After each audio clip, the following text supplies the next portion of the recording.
부모가 자식에게 무시당한다고 느끼는 순간은 대개 아주 사소한 장면에서 시작됩니다. 큰 말다툼도 없고 소리를 높인 적도 없는데 이상하게 마음이 한 번씩 내려앉는 순간입니다. 말투 하나가 달라졌고 시선이 스쳐 지나가고 대답이 짧아졌을 뿐인데 그 안에서 부모는 자신이 점점 작아지고 있다는 걸 느낍니다. 요즘은 그렇게 안 해요. 아직도 그걸 쓰세요? 그건 좀 옛날 방식이죠. 이 말들이 틀린 말은 아닐지도 모릅니다. 하지만 그 말이 던져지는 태도는 사람을 존중하는 말투는 아닙니다. 부모는 그 순간에도 화를 내지 않습니다. 따지지도 않습니다. 대신 이렇게 생각합니다. 요즘 애들은 다 그렇지. 괜히 말 꺼냈다가 관계만 어색해지면 어떡하지. 그래서 부모는 참습니다. 이해하려 애쓰고 넘어가고 웃어넘깁니다. 하지만 마음은 알고 있습니다. 그 자리가 편안하지 않다는 걸, 존중이 사라지고 있다는 걸. 부처님께서는 사람의 마음을 그릇에 비유하셨습니다. 조심스럽게 다뤄야 오래 쓰는 그릇처럼 마음도 함부로 대하면 조용히 금이 간다고 하셨습니다. 존중이 빠진 관계는 눈에 보이는 상처를 남기지 않습니다. 대신 마음에 미세한 금을 만듭니다. 그리고 그 금은 참을수록 더 깊어집니다. 많은 부모가 이 지점에서 스스로를 설득합니다. 자식이니까 이해해야지. 내가 어른이니까 참아야지. 하지만 부처님의 가르침은 참음 자체를 미덕으로 보지 않습니다. 참음이 마음을 살리는지 아니면 마음을 소모시키는지를 분명히 살펴보라고 하셨습니다. 스스로를 해치는 자리에 오래 머무르지 말라. 이 말씀은 관계에서도 그대로 적용됩니다. 존중이 사라진 자리에서 계속 침묵하는 것은 자비가 아니라 자기 방치입니다. 부모가 자식을 사랑하는 것과 부모가 자신을 지우는 것은 전혀 다른 이야기입니다. 그런데 많은 부모는 이 둘을 구분하지 못한 채 사랑이라는 이름으로 자신을 조금씩 뒤로 미룹니다. 말을 아끼고 표정을 숨기고 마음을 접습니다. 그러다 어느 순간 자식 앞에서 말수가 줄어든 자신을 발견합니다. 무슨 말을 해도 괜히 눈치 보이기 시작하고 괜히 말 꺼냈다가 또 무시당할까봐 차라리 아무 말도 하지 않게 됩니다. 부처님께서는 이 상태를 평온이라 부르지 않으셨습니다. 겉으로 조용할 뿐 속에서는 쉼이 없는 상태라고 하셨습니다. 진짜 평온은 침묵에서 오지 않습니다. 존중이 있는 침묵에서 옵니다.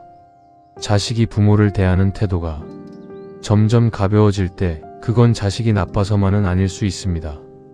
부모가 너무 오래 선을 보여주지 않았기 때문일 수도 있습니다. 선을 긋는다는 것은 관계를 끊겠다는 말이 아닙니다. 화를 내겠다는 뜻도 아닙니다. 여기까지는 괜찮고 여기부터는 마음이 다친다는 것을 알려주는 일입니다. 부처님께서는 말을 많이 하라고 하지 소리를 높이라고도 하지 않으셨습니다. 대신 짧고 분명한 말의 힘을 강조하셨습니다. 말은 길수록 가벼워지고 짧을수록 무거워진다고 하셨습니다. 부모가 자식에게 존중을 요구하는 일은 부끄러운 일이 아닙니다. 권위를 세우는 일도 아닙니다. 그건 부모 자신을 사람으로 대하라는 아주 기본적인 요청입니다. 그리고 그 요청은 긴 설명이 필요하지 않습니다. 설득도 필요 없습니다. 딱 한마디면 충분합니다. 그 한마디는 자식을 몰아붙이는 말이 아니라 자식을 사람으로 대하는 말입니다.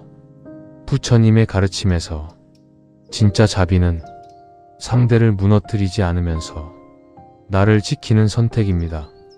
이것은 자식을 이기기 위한 방법이 아닙니다. 자식에게 상처 주는 기술도 아닙니다. 존중을 잃지 않으면서 관계를 바로 세우는 아주 단순한 지혜에 대한 이야기입니다. 그리고 그 지혜는 길지 않습니다. 강하지도 않습니다. 차분하고 짧고 분명합니다.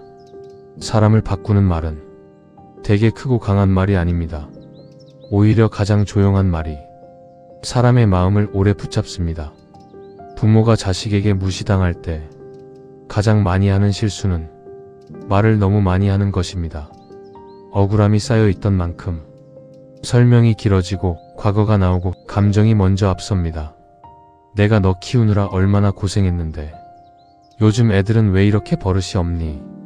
부모한테 그런 말이 어디 있어? 이 말들에는 틀린 내용이 없습니다. 하지만 듣는 쪽의 마음은 점점 더 다칩니다. 부처님께서는 사람의 마음을 문에 비유하셨습니다. 세게 두드릴수록 문은 안에서 더 단단히 잠긴다고 하셨습니다. 자식의 태도를 바꾸고 싶다면 먼저 말에 힘을 줄여야 합니다. 목소리를 낮추고 문장을 짧게 만들고 설명을 멈춰야 합니다. 그래서 부처님의 가르침에서는 말보다 태도를 먼저 보라고 합니다. 말이 무엇을 말하느냐보다 어떤 자리에서 나왔는지가 중요하다고 하셨습니다. 화를 담은 말은 아무리 옳아도 닿지 않고 차분한 말은 짧아도 깊이 스며듭니다. 존중을 요구하는 말은 설명하는 말이 아닙니다. 경계를 알려주는 말입니다. 경계는 길게 말할수록 흐려지고 짧게 말할수록 또렷해집니다. 부처님께서는 사람에게 가장 필요한 말은 스스로를 돌아보게 만드는 말이라고 하셨습니다. 부끄럽게 만드는 말도 아니고 죄책감을 주는 말도 아닙니다. 그저 내가 선을 넘었구나. 이 한 생각이 들게 하는 말입니다. 그래서 가장 효과적인 말은 질문처럼 들리는 말입니다. 명령이 아니라 판단이 아니라 상대를 멈추게 하는 말입니다. 지금 내가 엄마한테 하는 말이 무례하다는 건 알고 있니? 이 말에는 소리도 없습니다. 위협도 없습니다. 과거도 없습니다. 다만 지금 이 순간의 태도를 조용히 비춰줄 뿐입니다. 부처님께서는 이런 말을 거울 같은 말이라 하셨습니다. 상대를 공격하지 않으면서 스스로를 보게 만드는 말입니다. 자식은 부모가 감정적으로 흔들릴 때보다 부모가 흔들리지 않을 때 더 크게 동요합니다. 화를 내면 자식은 방어하고 울면 자식은 피로해집니다. 하지만 차분한 한마디는 자식의 발걸음을 멈추게 합니다. 지금 이 상황이 그냥 넘어갈 수 있는 건 아니구나 라는 신호를 보내기 때문입니다. 부처님의 가르침에서 침묵은 도망이 아닙니다. 침묵은 말의 일부입니다. 말을 던진 뒤 더 이상 설명하지 않고 조용히 있는 태도는 상대에게 선택권을 남깁니다. 사과할지, 생각할지, 아니면 무시할지. 그리고 그 선택의 결과는 자식이 스스로 감당하게 됩니다.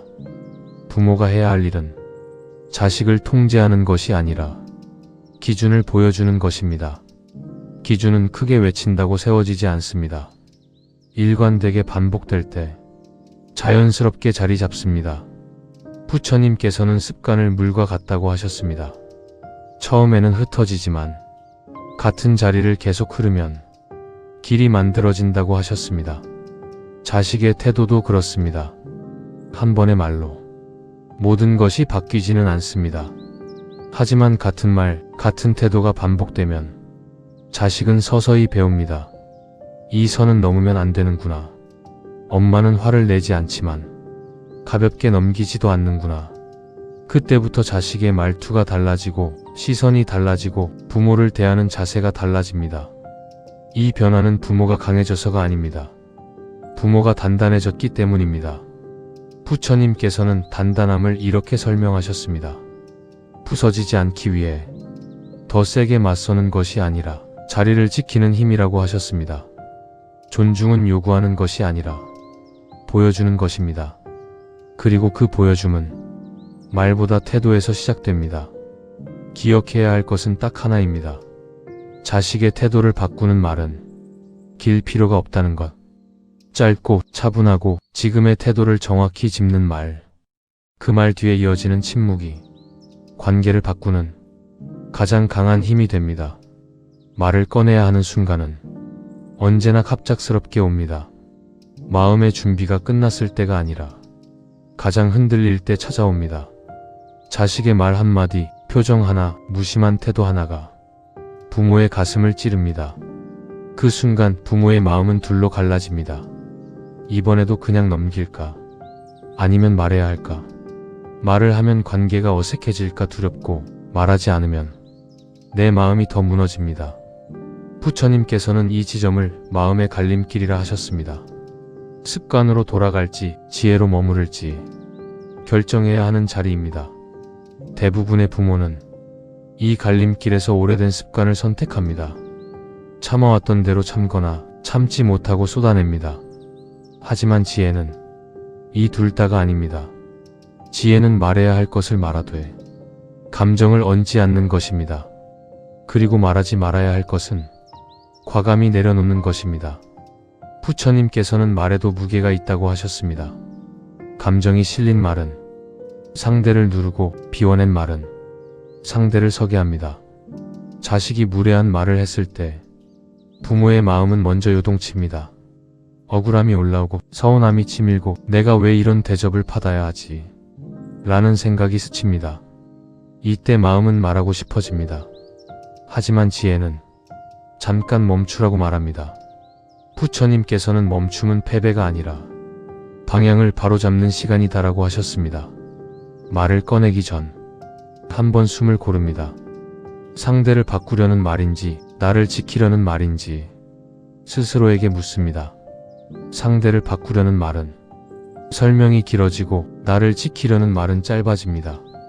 그래서 그 한마디는 길 필요가 없습니다. 오히려 길면 본질이 흐려집니다. 지금 내가 엄마한테 하는 말이 무례하다는 건 알고 있니? 이 말은 자식을 혼내는 말이 아닙니다. 관계를 끊는 말도 아닙니다. 부모가 자기 자리를 지키는 말입니다. 부처님께서는 자리를 잃으면 말이 거칠어지고 자리를 지키면 말이 단단해진다고 하셨습니다. 이 한마디를 꺼내는 순간 부모의 마음은 떨립니다. 심장이 빨리 뛰고 목소리가 흔들릴 수도 있습니다. 하지만 중요한 것은 완벽한 발음이 아니라 흔들리지 않으려는 태도입니다. 부처님께서는 용기를 이렇게 설명하셨습니다. 두려움이 없어서 말하는 것이 아니라 두려움을 안고도 자리를 지키는 것이라고 하셨습니다. 자식이 바로 사과하지 않아도 괜찮습니다. 변명할 수도 있고 표정이 굳을 수도 있습니다. 그 순간 부모가 해야 할 일은 설명하지 않는 것입니다. 덧붙이지 않는 것입니다. 침묵을 유지하는 것입니다. 이 침묵은 차가움이 아닙니다. 경계입니다. 경계는 말보다 태도로 전달됩니다. 부처님께서는 말은 바람과 같고 태도는 산과 같다 라고 하셨습니다. 바람은 흘러가지만 산은 남습니다. 부모가 침묵으로 자리를 지키면 자식은 그 산 앞에서 자연스럽게 멈추게 됩니다. 그리고 그 멈춤 속에서 생각이 시작됩니다. 아, 이번에는 그냥 넘길 수 없구나. 엄마가 예전이랑 다르다. 이 생각이 자식의 태도를 바꾸는 첫 씨앗입니다. 부처님께서는 사람을 바꾸려 하지 말고 환경을 바꾸라고 하셨습니다. 여기서 환경이란 부모의 태도입니다. 부모가 달라지면 관계의 공기가 달라지고 공기가 달라지면 말의 방향이 달라집니다. 자식은 부모의 말보다 부모의 태도를 더 오래 기억합니다. 화를 내지 않았다는 사실, 울지 않았다는 사실, 하지만 분명하게 선을 그었다는 사실. 이 세 가지가 겹칠 때 부모는 함부로 대해도 되는 존재에서 조심해야 할 존재로 자식의 마음속 위치가 바뀝니다. 부처님께서는 존중은 요구할수록 멀어지고 지킬수록 가까워진다고 하셨습니다. 이 장에서의 핵심은 이것입니다. 그 한마디는 상대를 이기기 위한 말이 아니라 나를 잃지 않기 위한 말이라는 것. 그리고 그 말 뒤에 침묵이 관계를 다시 정렬하는 가장 깊은 수행이라는 것. 이 한마디가 실제로 어떤 변화를 만들어내는지, 그리고 왜 자식의 태도가 서서히 달라질 수밖에 없는지를 더 깊이 들여다봅시다. 자식이 부모를 무시할 때 가장 아픈 순간은 큰 말이나 노골적인 폭언이 아닙니다. 오히려 아무렇지 않게 던진 한마디, 웃으며 지나가 버린 태도, 그 속에 담긴 가벼움입니다. 그 정도도 못해? 그게 뭐 그렇게 중요해? 요즘엔 다 그렇게 해. 이 말들은 화를 내지 않습니다. 소리를 높이지도 않습니다. 하지만 마음 깊숙한 곳을 조용히 무너뜨립니다. 존중이 빠진 말은 칼보다 느리게, 그러나 깊게 파고듭니다. 부처님은 사람을 가장 괴롭게 하는 것은 노골적인 저기가 아니라 무심함 속의 경멸이라고 하셨습니다. 존중 없는 말은 상대를 사람으로 보지 않는 마음에서 나온다. 부모는 이 지점에서 가장 큰 혼란을 겪습니다. 화를 내야 하나, 참아야 하나, 사랑으로 넘겨야 하나. 그래서 많은 부모가 선택합니다. 다시 참는 쪽을. 관계를 깨고 싶지 않아서, 자식과 멀어질까 두려워서, 부모니까라는 이름으로 또 한 번 마음을 접습니다. 하지만 부처님의 가르침은 여기서 분명합니다. 참음이 늘 옳은 것은 아니다. 참음이 존엄을 무너뜨릴 때 그것은 이미 수행이 아니다. 존엄이 무너지는 순간 관계는 교육이 아니라 방치가 됩니다. 그 방치는 자식을 위한 것도 아니고 부모를 위한 것도 아닙니다. 그래서 이때 필요한 것은 설명이 아닙니다. 논쟁도 아닙니다. 눈물도 아닙니다. 단 하나의 문장입니다. 선을 긋는 말, 존중을 요구하는 말, 그러나 공격하지 않는 말. 지금 내가 엄마에게 하는 말이 무례하다는 건 알고 있니? 이 문장은 꾸짖음이 아닙니다. 가르치려 드는 말도 아닙니다. 그저 사실을 비추는 등불입니다. 부처님은 말을 많이 하지 말라고 하셨습니다. 짧은 말 하나가 긴 설교보다 마음을 더 깊이 움직이기 때문입니다. 이 한마디에는 분노도 없고 비난도 없습니다. 그러나 분명한 경계는 있습니다. 나는 내 부모이기 전에 존중받아야 할 한 사람이다. 이 메시지를 가장 조용하게, 그러나 가장 단단하게 전하는 말입니다. 자식은 이 말 앞에서 멈춥니다. 왜냐하면 처음으로 부모를 역할이 아닌 사람으로 마주하기 때문입니다. 부처님은 사람이 바뀌는 순간은 혼날 때가 아니라 스스로 부끄러움을 알아차릴 때라고 하셨습니다. 깨달음은 타인의 분노에서 오지 않고 자기 마음을 마주하는 순간에 온다. 이 한마디가 가진 힘은 바로 여기에 있습니다. 자식을 몰아붙이지 않고 자식이 스스로 돌아보게 만듭니다. 그리고 아주 중요한 점이 하나 있습니다. 이 말은 반드시 차분해야 합니다. 목소리를 낮추고 표정을 단정히 하고 말한 뒤에는 더 이상 덧붙이지 않습니다. 설명하지 마십시오. 변명도 듣지 마십시오. 침묵은 회피가 아니라 상대에게 생각할 시간을 주는 자비입니다.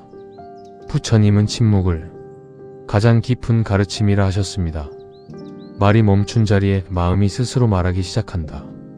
존중은 요구하는 것이 아니라 태도로 보여주는 것입니다. 이 한마디를 흔들림 없이 반복할 수 있을 때 자식은 비로소 깨닫습니다. 아, 이 사람은 더 이상 아무 말이나 받아주는 존재가 아니구나. 함부로 대해도 되는 사람이 아니구나. 그 순간부터 관계의 결이 달라집니다. 부모가 강해져서가 아니라 부모가 제자리를 찾았기 때문입니다. 부처님은 말씀하셨습니다. 자리를 지키는 자는 싸우지 않아도 존중받는다. 자식이 변하는 것은 기적이 아닙니다. 부모가 먼저 자기 자신을 존중했을 때 자연스럽게 따라오는 결과입니다. 이 장면은 갈등의 끝이 아닙니다.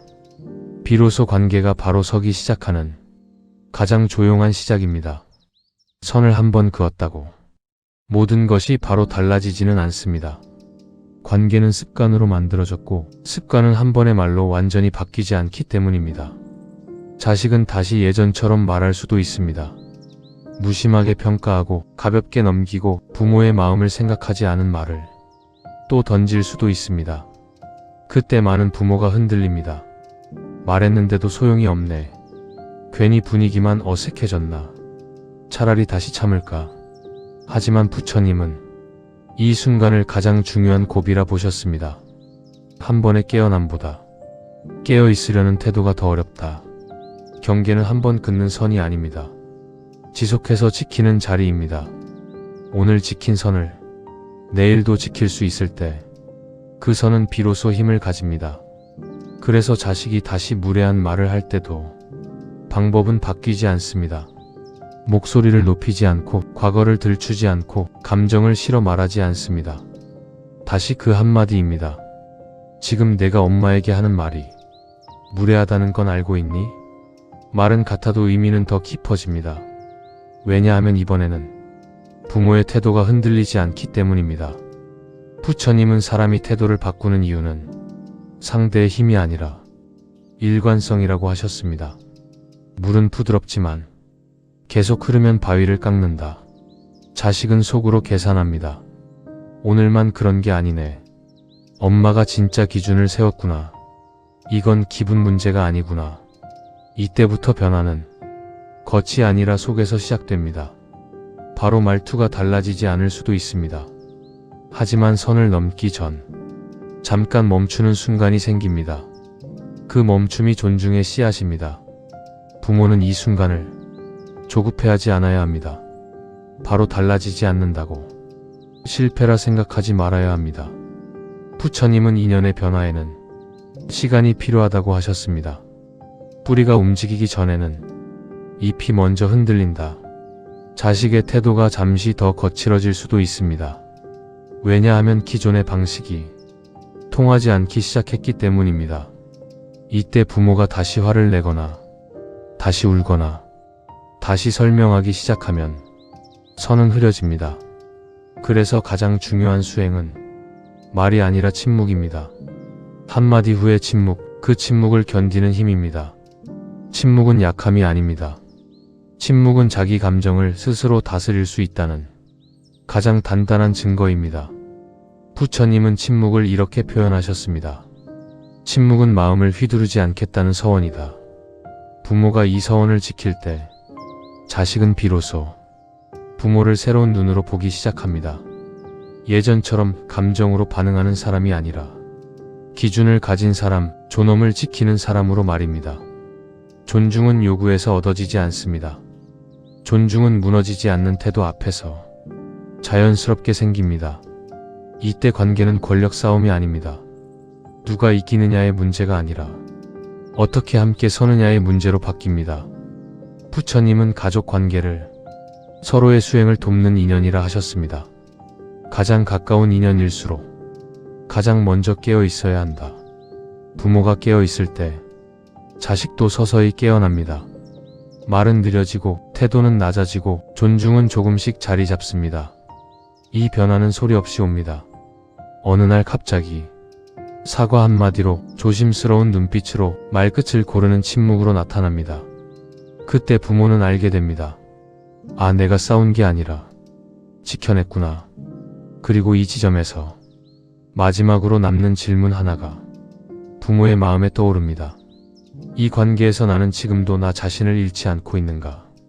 그 질문은 이야기의 가장 깊은 곳으로 우리를 데려갑니다.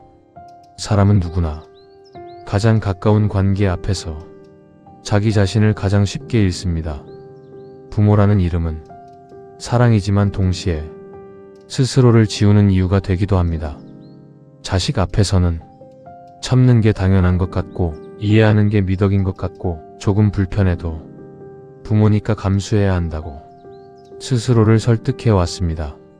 하지만 부처님은 이 지점에서 분명히 말씀하셨습니다. 자신을 해치며 지키는 인연은 이미 바른 인연이 아니다. 관계를 유지하는 목적이 평화가 아니라 견딤이 되었을 때 그 관계는 조금씩 사람을 마르게 합니다. 웃고 있어도 마음은 굳어가고 함께 있어도 혼자인 느낌이 깊어집니다. 그래서 자식의 태도가 바뀌는 가장 근본적인 순간은 그들이 사과했을 때가 아닙니다. 부모가 자기 자신을 다시 사람으로 세웠을 때입니다. 한마디를 말할 수 있었던 이유는 말솜씨가 좋아서가 아닙니다. 용기를 냈기 때문도 아닙니다. 그보다 먼저 부모 스스로가 나는 존중받아야 할 사람이다라는 자리를 받아들였기 때문입니다. 부처님은 모든 관계의 시작을 이렇게 설명하셨습니다. 먼저 자신을 바로 세운 뒤에야 타인과 바르게 설 수 있다. 자식은 부모의 말을 따라 배우기보다 부모의 태도를 보고 배웁니다. 감정에 휘둘리는 모습에서 무례를 배웠고 늘 참는 모습에서 경계를 넘는 법을 배웠습니다. 그러니 이제 부모가 달라지면 자식도 달라지는 것은 자연스러운 일입니다. 억지로 바꾸는 것이 아니라 보여주는 것입니다. 존중은 요구가 아니라 선언입니다. 크게 외치는 선언이 아니라 태도로 드러나는 선언입니다. 여기까지는 괜찮다. 여기부터는 아니다. 이 선을 조용히 반복해서 지킬 때 자식은 처음으로 부모를 하나의 인격으로 바라봅니다. 역할이 아니라 사람으로, 기능이 아니라 존재로 보게 됩니다. 부처님은 이 과정을 깨달음의 시작이라 하셨습니다. 가장 어려운 수행은 가까운 인연 속에서 마음을 잃지 않는 것이다. 부모가 이 수행을 시작하면 관계는 조금씩 달라집니다. 대화의 온도가 낮아지고 말의 속도가 느려지고 서로를 바라보는 눈빛이 달라집니다. 완벽해지지 않아도 괜찮습니다. 가끔 흔들려도 괜찮습니다. 중요한 건 다시 돌아올 자리를 스스로 알고 있다는 점입니다. 그 자리는 분노가 아니라 평정이고 희생이 아니라 존엄이며 침묵 속에서도 무너지지 않는 자기 자신입니다. 자식이 무시하는 말을 할 때 딱 한마디만 하십시오. 그리고 그 뒤에 침묵을 두려워하지 마십시오. 그 침묵은 패배가 아니라 가장 단단한 메시지입니다. 부처님은 이렇게 남기셨습니다. 말을 줄일수록 마음은 더 분명해진다. 존중받는 노후는 먼 미래의 보상이 아니라 오늘 한마디의 태도에서 시작됩니다. 그리고 그 태도는 자식에게도 부모 자신에게도 가장 깊은 평화를 남깁니다. 지금 이 자리에서 다시 한번 스스로에게 말해도 괜찮습니다. 나는 부모이기 전에 한 사람이다. 시간이 조금 더 흐르면 부모는 문득 알게 됩니다. 자식의 태도가 달라진 이유가 그날의 한마디 때문만은 아니라는 것을요.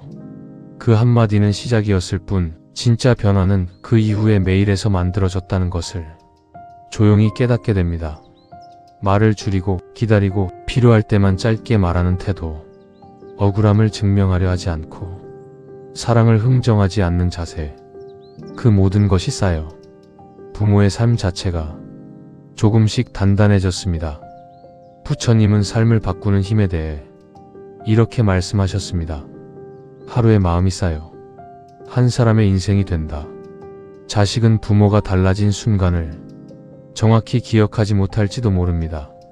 하지만 어느 순간부터 말을 고르기 시작했고 표정을 살피기 시작했고 부모의 침묵 앞에서 스스로를 돌아보게 됩니다. 그 변화는 드라마처럼 화려하지 않습니다. 대신 아주 조용합니다. 그래서 더 깊습니다.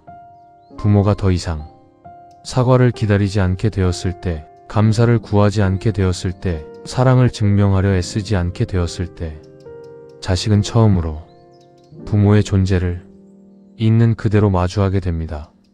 그때 비로소 부모는 알게 됩니다. 존중은 받는 것이 아니라 살아내는 것이라는 사실을요. 부처님은 이 지점을 수행의 완성에 가깝다고 보셨습니다. 집착 없이 관계를 맺는 사람은 이미 자유롭다. 자식이 달라져도 흔들리지 않고 자식이 다시 거칠어져도 자기 자리를 지키는 부모. 그 모습은 자식에게 가장 오래 남는 가르침이 됩니다.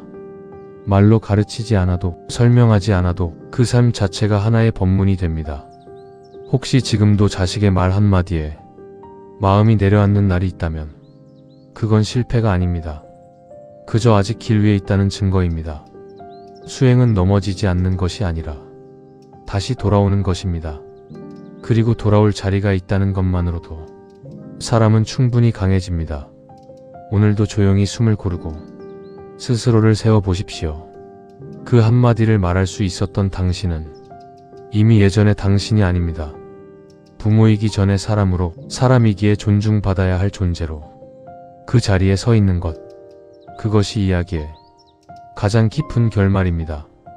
누군가를 바꾸기 위한 말이 아니라 스스로를 지키는 태도에 대해 잠시라도 함께 머물 수 있었다면 그것으로 이 시간은 충분히 의미가 있습니다. 이런 이야기가 당신의 하루에 작은 쉼표 하나가 되었다면 구독과 좋아요로 그 마음을 남겨주셔도 좋겠습니다. 오늘도 스스로를 존중하는 마음이 오래 머무는 하루가 되시길 바랍니다. 함께 해주셔서 감사합니다.